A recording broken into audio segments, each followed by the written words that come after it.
जी हाँ नाज़रीन, drama serial इंतहा की नेक्स्ट आने वाली एपिसोड में आप देखेंगे कि सज्जल को फिर से अपने ऑफिस में देखकर नवीद तो जैसे आग बबूला ही हो जाएगा और कहेगा तुम्हारी जुर्रत कैसी हुई दोबारा से इस ऑफिस में आने की। जैसे ही पावर ऑफ अटर्नी के पेपर्स देती है सज्जल नवीद के हाथ में तो वो कहता है अच्छा तो इस हक से आई हो तुम्हें क्या लगता है कि ये कागज़ का छोटा सा पुर्जा लेकर तुम इस ऑफिस में अपनी सीट बना लोगे। जिस पर कहती है सज्जल तो आपको क्या लगता है कि आप इस बार मुझे यहाँ से निकाल सकते हैं। जिस पर कहता है नवीद निकाल तो मैं तुम्हें अभी भी दूंगा। वो गार्ड से कहता है कि इन्हें फिलहाल यहाँ से धक्के मारकर निकाल दो, बाकी मैं सब कुछ वकील से बात करके खुद देखता हूँ। जैसे ही वो घर जाता है तो अपनी माँ से कहता है कि आपने देखा कि सज्जल ने कितनी बड़ी हिम्मत की है, आप समझाती क्यों नहीं है नौशीन आंटी को कि वो इसे समझाएं कि ये इस हरकतों से बाज आ जाए वरना मैं उन्हें इस घर से भी निकाल कर बाहर खड़ा कर दूंगा। जिस पर कहती है अस्मा बेगम एक तो मैं अनम की तरफ से बहुत ज़्यादा परेशान हूँ क्योंकि फ़ाहद ने ये रिश्ता ख़त्म करने की बात कर दी है।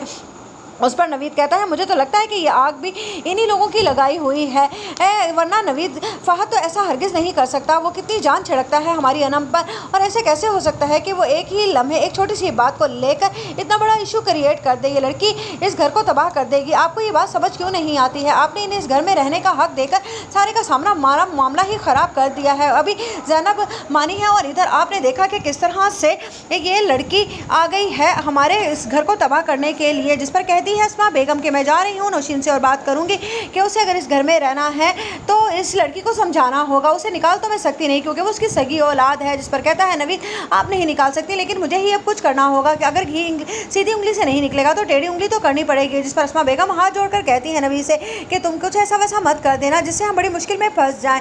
जिस पर नवीद कहता है बड़ी मुश्किल में तो हम पहले ही फंस चुके हैं जिस दिन से ये लोग इस घर में आए हैं। आप बात कीजिए फ़हद की अम्मी से और अनम का तो रुखसत करके इस घर से भेजिए ना, ये ना हो कि उन दोनों का रिश्ता ख़राब हो जाए इन लोगों की वजह से। जिस पर कहती है अस्मा बेगम ये तो तुमने बिल्कुल ठीक कहा। उधर आप देखेंगे कि असद जाता है और सजल से बात करता है मैंने तुमसे पहले भी कहा था कि तुम लोगों के तुम्हारे शेयर्स में से हिस्सा पूरा मिल रहा है, फिर क्या मसला है जो तुम बार बार आ जाती हो ऑफिस, आखिर तुम चाहती क्या हो। जिस पर सजल कहती है मैं अपने भाई और अपनी माँ का पूरा हक चाहती हूँ।